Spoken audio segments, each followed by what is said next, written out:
उत्तर कोरियामध्ये आता डिजिटल हुकुमशाही आली आहे। जनतेच्या मोबाईलवर सरकारचं नियंत्रण आणलंय।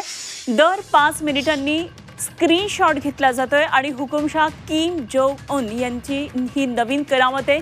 जनतेला देशाबाहेरील कोणतीही माहिती घेता येत नाही आणि सरकारला अपेक्षित माहितीच प्रसारित केली जाते। उत्तर कोरियामध्ये हुकुमशाह किम जोंग उन याच्या करामती अनेकदा जगासमोर येत असतात आणि आताही किम जोंग उनचा असाच एक कारनामा समोर आलेला आहे। उत्तर कोरियामधल्या जनतेचे स्मार्टफोन आता सरकारद्वारे नियंत्रित करण्यात येत असल्याचं समजतंय। त्यामुळे लोकांना देशाबाहेरची कोणतीही माहिती प्राप्त करता येत नाहीये किंवा स्वतःच्या स्मार्टफोनचा खासगी वापरही करता येत नाहीये।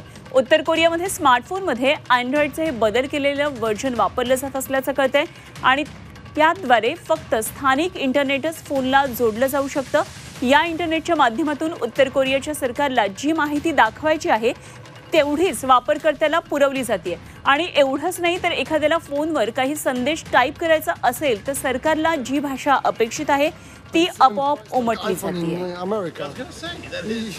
Yeah. Yeah. Yeah. This is the